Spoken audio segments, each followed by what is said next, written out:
Bienvenidos al seminario de mitocondrias de la materia Biología e Introducción a la Biología Celular. Mi nombre es Emiliana, soy docente de la materia y a lo largo de este seminario vamos a estudiar en detalle a las mitocondrias. Vamos a empezar por su importancia en la vida de las células.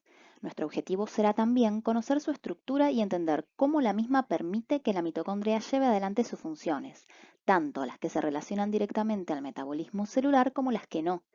Finalmente, estudiaremos cómo es el flujo de información genética en la mitocondria, que le permitirá contar con las proteínas para llevar adelante sus funciones. A partir de todos estos contenidos, entenderemos cómo se vinculan con la salud humana y las características de las enfermedades mitocondriales.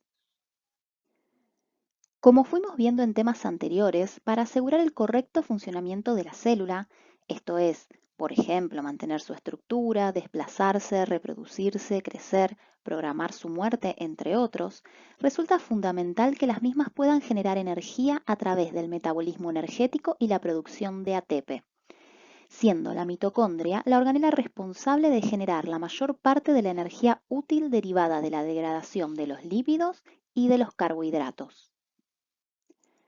En cuanto a su estructura, las mitocondrias están rodeadas por un sistema de doble membrana, dado por una membrana interna y otra externa, separadas por un espacio intermembrana.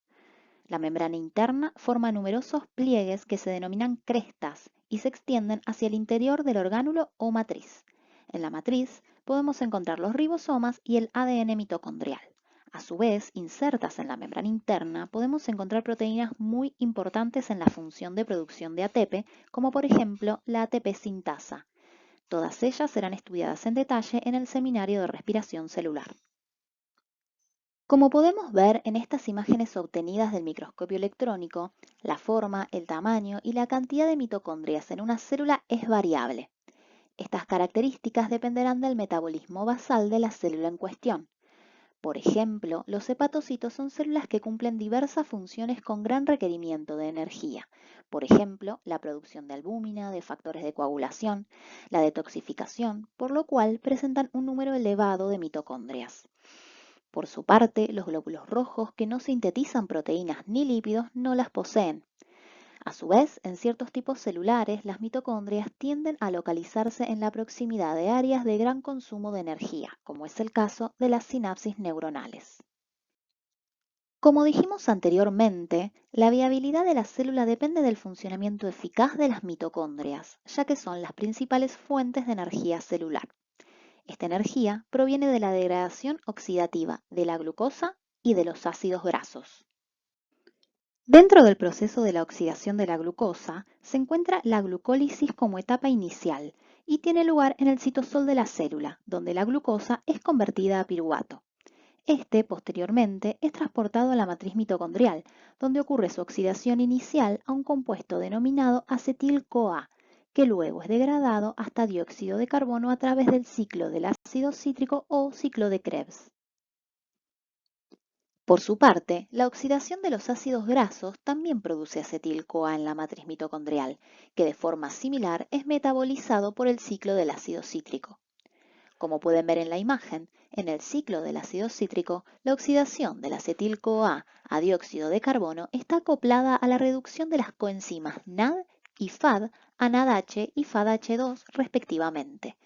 Tanto este proceso como el concepto de coenzima lo van a estudiar con mayor detalle en próximos seminarios. El último paso en la producción de ATP por parte de las mitocondrias ocurre en el proceso denominado fosforilación oxidativa, en el que los electrones de alta energía de las coenzimas NADH y FADH2 provenientes del ciclo anterior se transfieren al oxígeno molecular a través de una serie de transportadores ubicados en la membrana interna mitocondrial. La energía derivada de estas reacciones de transferencia de electrones se convierte en energía potencial acumulada en forma de un gradiente de protones a través de la membrana, utilizada para dirigir la síntesis de ATP por la ATP sintasa. Todos estos procesos los verán con más detalle en el seminario de respiración celular. En relación a la función descrita hasta ahora de la mitocondria, podemos destacar ciertas características estructurales que la harán posible. La membrana mitocondrial externa es completamente permeable a las moléculas pequeñas gracias a que contiene porinas, que consisten en proteínas integrales de membrana que funcionan como canales para el pasaje de ciertas sustancias. Esto ayuda a que la composición del espacio intermembrana sea similar a la del citosol en relación a los iones y a las moléculas pequeñas, que por ende se encontrarán disponibles para ingresar a la matriz cuando la mitocondria lo requiera. Cabe destacar que estas porinas difieren estructuralmente de las acuaporinas estudiadas en la primera parte de la materia y por lo tanto transportan sustancias distintas. Por otro lado, el plegamiento en crestas de la membrana mitocondrial interna permite el incremento de la superficie destinada a la producción de ATP. Además, contiene una proporción particularmente elevada de proteínas que intervienen en el transporte de metabolitos provenientes del citosol, por ejemplo piruvato y ácidos grasos, y en la fosforilación oxidativa, por ejemplo la ATP sintasa. Por otra parte, la membrana interna es impermeable a la mayoría de los iones y de las moléculas pequeñas, lo que le permite mantener el gradiente de protones que dirige la fosforilación oxidativa que mencionamos anteriormente. Por su parte, la matriz consiste en un gel denso que contiene el ADN mitocondrial, ribosomas y las enzimas responsables de las reacciones centrales del metabolismo energético, como por ejemplo las del ciclo del ácido cítrico y la beta-oxidación de ácidos grasos. Si bien hasta ahora nos centramos en la producción de ATP, esta no es la única función que cumplen las mitocondrias en relación al metabolismo celular. En ellas, específicamente en su matriz, también ocurre parte del proceso de síntesis de algunos aminoácidos no esenciales, ya que sus esqueletos carbonados se obtienen a partir de intermediarios del ciclo del ácido cítrico. Esto ocurre particularmente en los hepatocitos. Otra de las funciones de la mitocondria es la de regular la apoptosis, que es el proceso de muerte programada de aquellas células que el organismo ya no necesita o debe eliminar por ciertas razones. En la membrana mitocondrial externa de células de mamífero se hallan los miembros de la familia de proteínas BCL2, que juegan un papel central en el control de esta muerte celular programada. Al activarse, algunas de estas proteínas, como por ejemplo VAX, se unen entre sí y forman poros que desencadenan la liberación del citocromo C del espacio intermembrana. La liberación del citocromo C desde las mitocondrias desencadena la activación de las caspasas, que son factores clave en la iniciación de la apoptosis y se estudiarán en la sesión correspondiente. Por todo esto, esta forma de activación de la apoptosis recibe el nombre de vía mitocondrial. Para que las mitocondrias puedan cumplir con las funciones que venimos estudiando, deben contener las proteínas que participan de esos procesos. La información genética que codifica para las mismas puede hallarse en el ADN nuclear, como es el caso de las enzimas del ciclo del ácido cítrico, o bien en el ADN mitocondrial, como por ejemplo parte del sistema de fosforilación oxidativa. Cabe destacar que la mitocondria es la única organela de células animales que posee ADN en su interior, el cual puede replicarse, transcribirse a ARN y traducirse a una proteína funcional gracias a la presencia de toda la maquinaria necesaria dentro de la mitocondria. En cuanto a las características del ADN nuclear, ustedes tuvieron un primer pantallazo al inicio de la cursada y a su vez, estas serán estudiadas con mayor profundidad durante la sesión de núcleo y genoma. En cuanto al ADN mitocondrial, podemos decir que este está constituido por moléculas circulares de ADN. Está presente en varias copias por organela y su tamaño varía considerablemente entre las diferentes especies. Además, el ADN mitocondrial codifica ARN ribosomal 16S y 12S en animales y levaduras y también 5S en bacterias y plantas. También codifica los ARN de transferencia que se requieren para la traducción de las proteínas cuya información genética se halla en el genoma de la organela. Las mitocondrias animales solo emplean estos ARN de transferencia, mientras que las vegetales también emplean los codificados en el ADN nuclear. Codifica también para algunos de los componentes esenciales del sistema de fosforilación oxidativa. Pero el ADN mitocondrial no codifica para las proteínas necesarias en la replicación, transcripción y traducción, ni para otras enzimas fundamentales en las funciones mitocondriales. De aquí la importancia de la existencia de mecanismos de internalización para aquellas proteínas que serán sintetizadas en el citosol y necesitan ser transportadas a la mitocondria. Estos mecanismos de internalización son complejos. Por un lado, porque el ingreso de una proteína a la mitocondria es dificultoso, ya que tiene que atravesar dos membranas. Y por el otro, porque existen numerosos compartimentos mitocondriales que pueden ser destino de estas proteínas: la matriz, la membrana interna, la externa o el espacio intermembrana.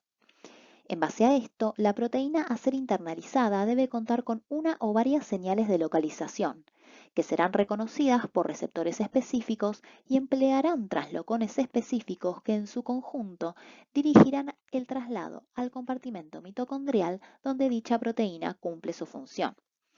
Cabe destacar que las señales estarán constituidas por una serie de aminoácidos o por dominios específicos dentro de las proteínas. Por otro lado, los receptores y traslocones son proteínas integrales de la membrana de la mitocondria. Las proteínas que como señal de localización poseen solo presecuencia, llamada así por ubicarse en su extremo N-terminal, son reconocidas por la proteína receptora TOM20, presente en la membrana mitocondrial externa.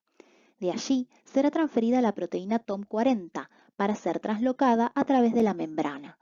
Una vez en el espacio intermembrana, la proteína atravesará la membrana interna a través del complejo TIM23 para llegar a su compartimento de destino, la matriz.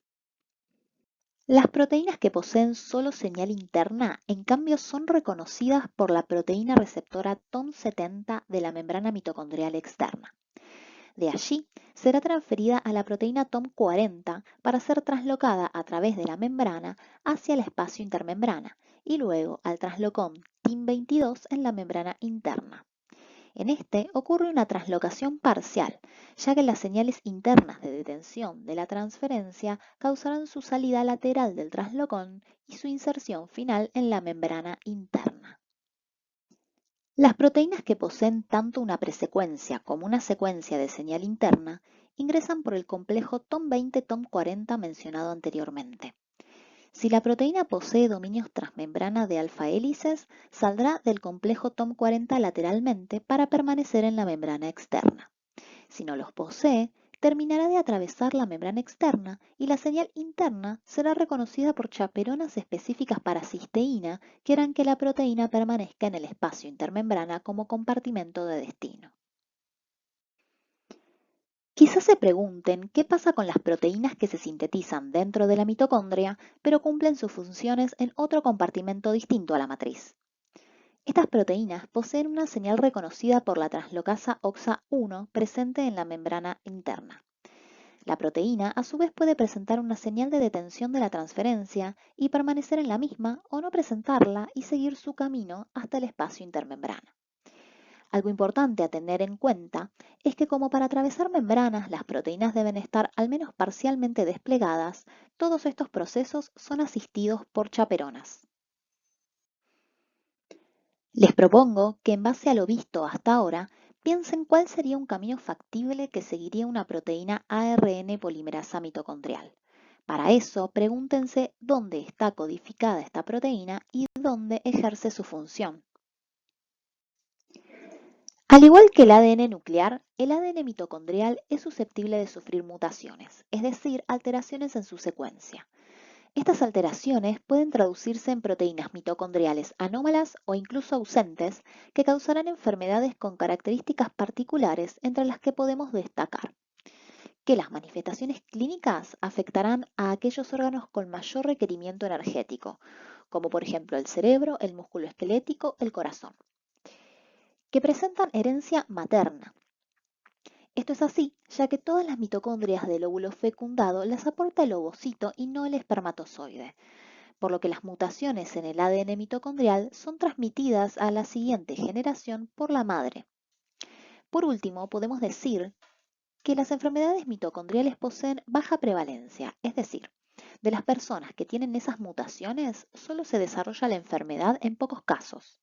Esto se debe a dos fenómenos que se dan en las mitocondrias.